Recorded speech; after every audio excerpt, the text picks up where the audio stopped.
Good morning, everyone. Thank you for joining us today. Welcome to our Halloween webinar series. As you all must already be aware, October is the National Cybersecurity Awareness Month, and that's exactly what we hope to achieve by means of this webinar series, raising awareness about the most commonly faced cyber threats on the internet and how you can secure your network from such threats. Today's topic is ransomware. My name is Surbi, and today we will discuss why you never want to see this message displayed on your computer screen and what steps you can take to prevent your network from falling a victim to this threat. Let's dive right in. What is ransomware? Ransomware is a type of malicious software or malware designed to deny access to a computer system or data until a ransom is paid. Ransomware typically spreads through phishing emails or by unknowingly visiting an infected website. Ransomware targets home users, businesses, and government networks and can lead to temporary or permanent loss of sensitive data. It can cause disruption to regular operations. It can also cause huge financial losses in terms of paying the ransom and in terms of restoring the systems and files. And it can, on top of all of this, it can also cause harm to an organization's reputation. Ransomware is simple to create and distribute and offers cybercriminals an extremely low-risk, high-reward business model for monetizing malware. Combining that with how most companies and people are unprepared to deal with ransomware, and no wonder why it's become the fastest growing cyber threat till date. Let's take a look at the types of ransomware. So there are basically two types of ransomware. The first one is locker ransomware. This type of ransomware is typically only designed to prevent access to the computer interface. It leaves the files and system untouched. All it does is it doesn't allow you to log in. It is less effective at extracting ransom payments because it can potentially be removed and the computer can be restored to its original state. Which is why this is less effective at extracting ransom payments, and because it is less effective, it tends to be the type of ransomware that goes to great lengths to convince its victims to pay ransom. It uses social engineering. So this type of ransomware was prevalent in early 2000s and has mostly died down. Nowadays, more than 90% of the ransomware that we see today is crypto ransomware. So this ransomware is designed to prevent access to users' files and in some cases the computer interface as well. So as people's lives are becoming increasingly digital and people are using phones and devices more than ever before, and they're obviously storing files that are very valuable to them, like images or corporate documents and such, and they're storing them on devices. So this is exactly what the attackers target. This type of ransomware is designed to find valuable data stored in the computer and encrypt it by using extremely strong encryption algorithms, making the data useless unless the user pays the ransom and obtains the decryption key. Let's take a look at the life cycle of a crypto ransomware attack. The first step is creation and propagation. First, the attacker creates the ransomware and then it starts propagating it to people on the internet. There are various methods of propagating it and how ransomware typically gets into computers, and we will discuss that in upcoming slides. In the second step, the ransomware starts establishing persistence. So what happens here is that it establishes itself beyond reboot. It establishes its own existence beyond reboot. And it stores itself in 3 different places so that whenever a computer is reboot, it will still exist. And another thing that happens in this step is privilege escalation. It takes ownership of the computer. The next step is file scanning. As we discussed previously, they target files that are extremely valuable to people. So what the attackers do is that they target known file extensions like png, .jpg or .doc. Typically files that are supposed to be valuable to the victims, and they start scanning for these files. Once they've located all such files on a computer, they go on to the next step, which is encryption. So they start encrypting these files with extremely strong encryption algorithms, which are extremely difficult to decode, and in some cases impossible to decode without the help of the attacker. After the encryption is successful, a message like the one we saw earlier is displayed on your screen, and then they demand a ransom.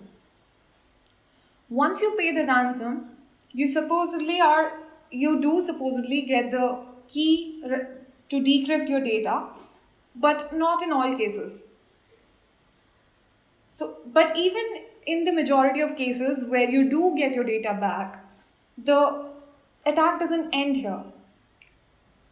Many ransomware, even after giving the key and successfully extorting money, what they do is they inject the same computer with other type of malware, most commonly things such as malware that collect or harvest personal data and sell it on the black market.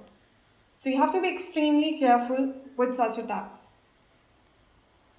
Let's take a look at how it all started.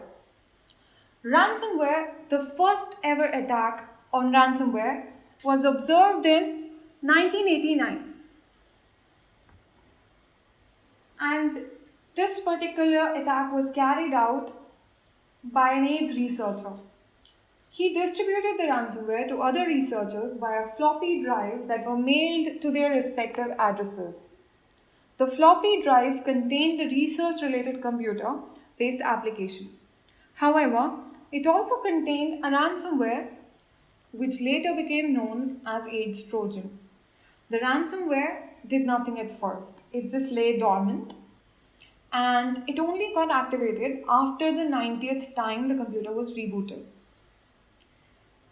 So after the 90th reboot, the directories were hidden and the names of all the files on C drive were encrypted, which left the system unusable. The user is then asked to renew the license by paying PC Cyborg Corporation a sum of $189, which means a message similar to the previous one we saw is displayed. This cyber attack was extremely flawed. But even though it was flawed, it laid the foundation for the ransomware attacks that occur today. The threat landscape, another thing that we need to consider is that the threat landscape was considerably different back in the 90s and early 2000s. So in that era, when malware was used in pranks, was mostly used in pranks and vandalism to gain notoriety. Nowadays, however, malware is mostly being deployed for financial gain.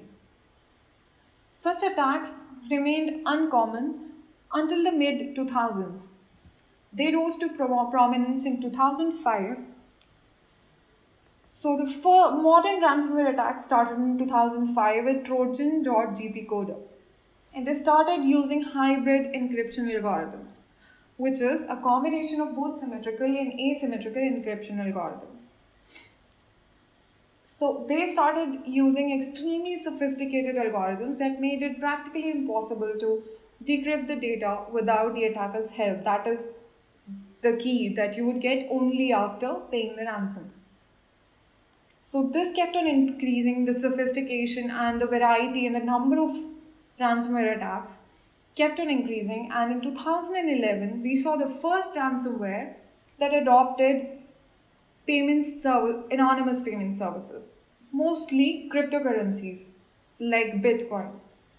Oh, and fun fact, more than 90% of all payments in ransomware attacks are made in Bitcoins. So how is this important here? This had the effect of bringing in an extra layer of security between the attackers and law enforcement.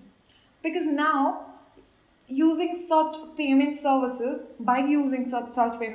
it was practically impossible to trace the payments back to the attackers. There was an explosive growth in the number of ransomware attacks, and this might be one of the contributing factors towards that growth. So the sophistication and the number of attacks kept on increasing, and in 2014 we saw the first Android-based ransomware attack.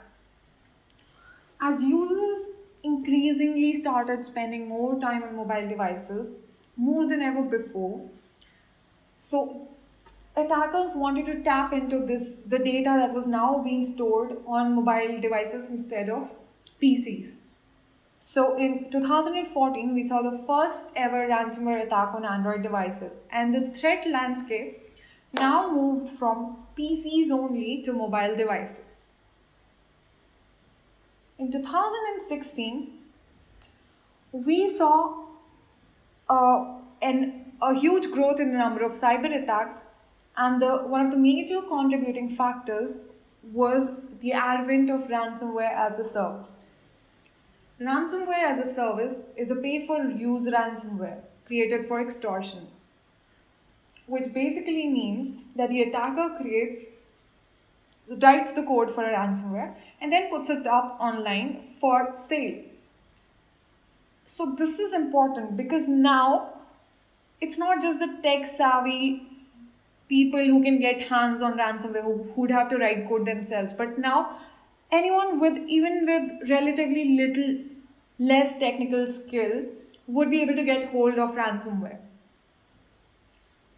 So some of these services are so sophisticated that they have their own customer service, they have help documents, they have training videos, and they have their own user community that helps each other out. You can well imagine the scale of this particular thing. Ransomware as a service has led to rise and in the prominence of well-known ransomware attacks like CryptoLocker, CryptoWall, Locky, and TeslaCrypt. CryptoWall alone has generated $320 million in revenue. This growth trend continued right until 2018 when, for the first time ever, there was a 20% decrease in ransomware attacks. However, this was not cause to celebrate. Why is that so? It is because even though there was a 20% decrease in ransomware attacks, there was a 12% increase in attacks on enterprises in 2018. And another sector that saw growth was mobile-based ransomware. There was a 33% increase in the number of ransomware attacks on mobile devices. We saw the introduction of targeted ransomware. So targeted ransomware did exist before. It is not like it just came into existence, but in the past year, we've seen that the number of targeted ransomware attacks have gone up exponentially. So as you can see, the number of organizations that were affected by targeted ransomware attacks increased exponentially from Jan 2017 to May 2019. So how are these attacks different from normal ransomware attacks? So what happens in case of targeted attacks is that the attackers gather information about the target. For example, nowadays on social media, especially on sites like LinkedIn, we can practically find out all the employees that work in a particular organization. And once you get their personal data, you can start sending them extremely personalized emails that convince them, that make it look like that it is something they might want to read, or they try impersonating higher officials. They know the names anyway, so that's how they trick users into clicking and opening their attachments. And once an attachment is downloaded or opened, the computer gets infected and it starts spreading.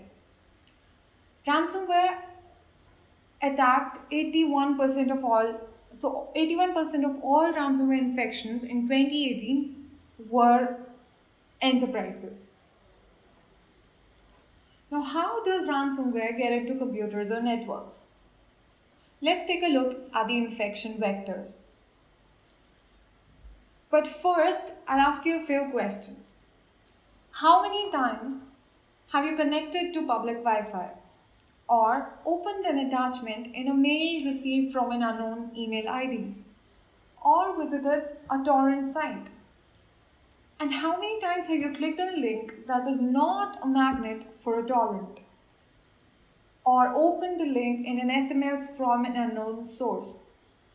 How many times have you downloaded an application from a third-party store? I'm pretty sure the answer must be yes to at least a few of them. If that is the case, if the answer is yes for even one of these things, then when you did that particular thing, you were extremely highly at risk of being infected by a ransomware. So you can see how easy it is just by doing these things for a ransomware to infect your device. Let's talk about how exactly it happens. The first most commonly used infection vector is spear phishing. As I discussed, what happens in spear phishing is that they send extremely personalized emails to the targets to trick them into thinking that this is something valuable that they might want to check out, open, or download. And once they do that, the computer gets infected. This is obviously making it extremely simple. But we do have an upcoming session of spear phishing, and you should definitely attend that session. We will discuss in depth how spear phishing works. We'll also discuss how whale phishing works, and we'll discuss what other steps that we can take to prevent these attacks from happening. Spear phishing is employed by 71% of the targeted attack groups. It is the most exploited vector. So coming to the second infection vector, we have exploit kits. Exploit kits are basically a collection of exploits for known vulnerabilities.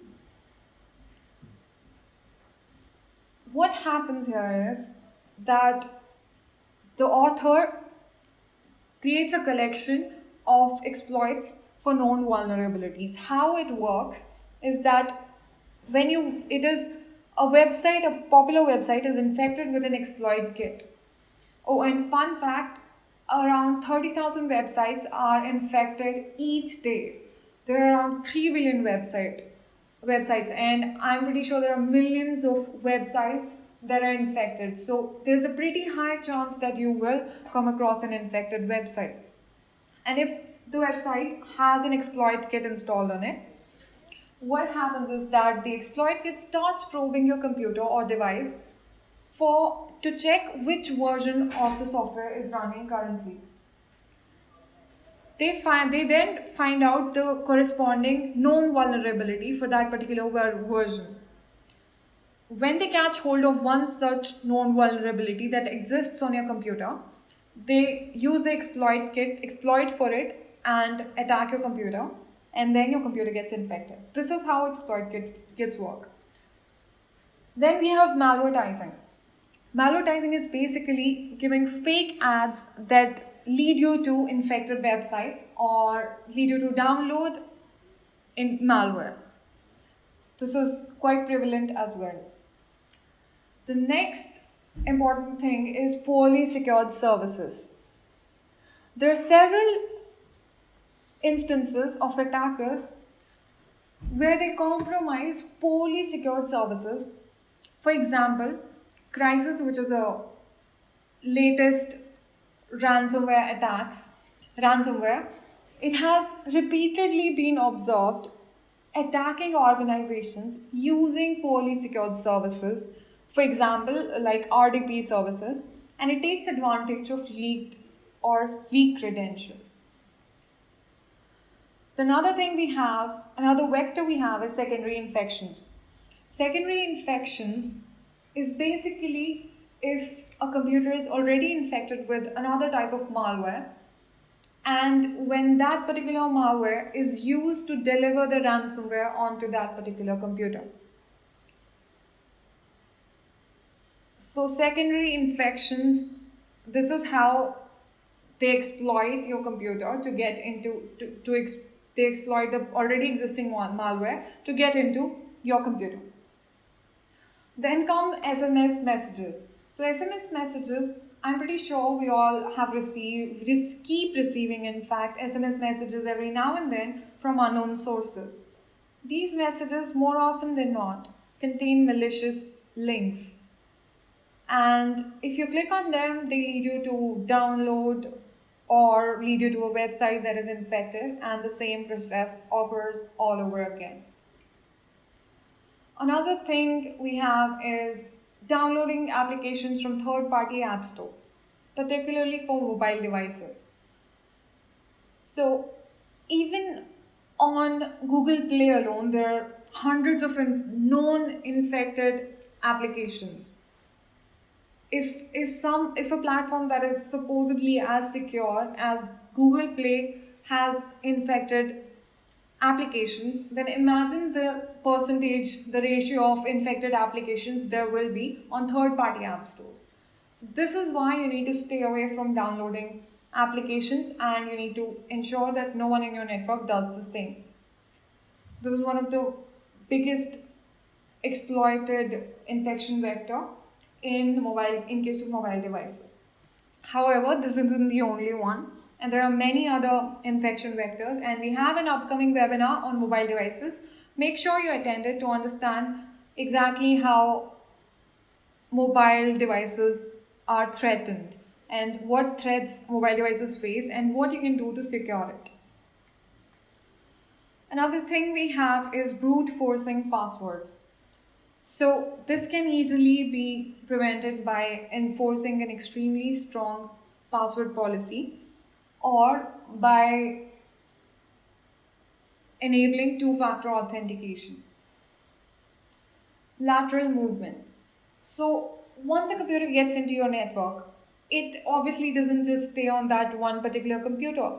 It needs to move from one computer to another computer, and it needs to spread across all computers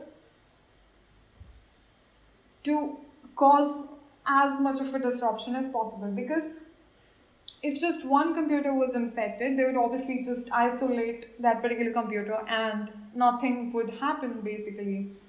So the attackers need to ensure that it spreads to as many devices as possible. Recent targeted ransomware attacks have seen attackers deploy many tactics and tools in order to perform lateral movement. Ransomware, they tend to mimic the tactics used in targeted attacks where use of custom malware is kept to a minimum. So what happens is that the malware itself isn't used to propagate. The use of malware itself is kept to a minimum. Instead, attackers use a mix of publicly available hacking tools or living off the land tactics, which is malicious use of operating system features and administration tools. So this is a list of the most commonly used operating system features and administration tools that are used to spread through your network. So keeping them updated or keeping an eye out for these would be a good step to prevent such things from happening. Let's talk about prevention. what can you do to prevent your network from falling a victim to such attacks? The first most important thing is backups. You have to take as many backups as you can, as frequently as you can, store them in as many places as you can, store them online, store them offline, ensure that it is backed up at least once a week or even more frequently, as frequently as you can basically. You can never have enough backups. So the second point is staff training. So humans are more often than not the weakest link in any enterprise, in any organization's security. Organizations nowadays obviously have a lot of security measures in place, and which is why phishing is used to get into networks. So if you carry out staff training and ensure that your staff is well aware of the methods that are used by attackers, you can ensure that they don't click on any such links or they don't open any such emails, and you can steer clear of a majority of attacks. So do ensure that you invest in training all the employees of your organization, and raising as much awareness as possible is the best way to go. So the third thing you can do is vulnerability patching. Ensure that you have an extremely capable patch management system is in place. It should automatically patch systems in your network periodically. And it should also patch critical vulnerabilities or zero-day vulnerabilities as soon as possible. Ensure that all the devices on your network receive patches, because just one device that does not have a patch is enough to infect your entire network. Next thing you can do is application whitelisting. So how it helps is that it reduces the attack surface, ensuring that your users use only this particular list, and this enhances your security. Next thing you can do to prevent attacks is incident response. The next thing you can do is to have a security incident response in place and have a well-tested business continuity plan. Ensure that you know exactly what you're going to do if at all you do happen to get attacked by ransomware, and keep carrying out drills every now and then. The next thing you can do is penetration testing. In this particular prevention method, what you have to do is basically invite cybersecurity analysts, specialists, and then you ask them to try and penetrate your system by various methods. And whichever infection vector that they find, you can then ensure that they don't exist anymore, that you are strong in those particular areas. Next thing you can do is enable strong spam filters. This will obviously ward off most of the spear phishing emails, and will save you a lot of grief. Next thing you can do is configuring firewalls to block access to known malicious IP addresses. As we discussed before, there are over millions of known malicious websites and IP addresses, and if you block access to them, it's obviously not possible to block access to all of them, but you can prevent a major chunk of it from infecting your network. Practice the principle of least privilege. In this particular way, you can ensure, if you practice the principle of least privilege, you can ensure that there is no lateral movement, that the ransomware would be unable to move from one computer to another in your network.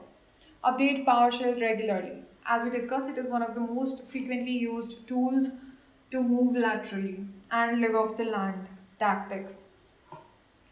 Restrict access to RDP services. As we discussed, there's recently been an increase in getting into networks using such poorly secured services. So do ensure that you restrict access to RDP services and that you enforce a strong password policy. Last thing you can do is consider cybersecurity insurance. So just in case anything happens, you can be covered by cybersecurity insurance. And the last thing that I'd like to tell you, if you do happen to fall a victim to such an attack, and if you do end up paying some amount of ransom, you can claim tax benefit on that. Some countries allow you to claim tax benefit on any ransom you pay in such a tax, so you can do that as well. And remember, in such cases, the best thing to do is prevention. Prevention is always better than cure. You don't want to see what happens on the other side. Be proactive and secure your network and do as much as you can to ensure that all the infection vectors are taken care of. We have a 4-week webinar series and we'll cover many cybersecurity threats in detail. Do attend our webinars. I'm sure you'll find them extremely helpful. Do rate us on a scale of 1 to 5, and we take feedback very seriously and we will incorporate it into our upcoming session. Do let us know what you would like to hear more of, what you would like to hear less of, and we value your feedback. Do leave us a feedback. Thank you.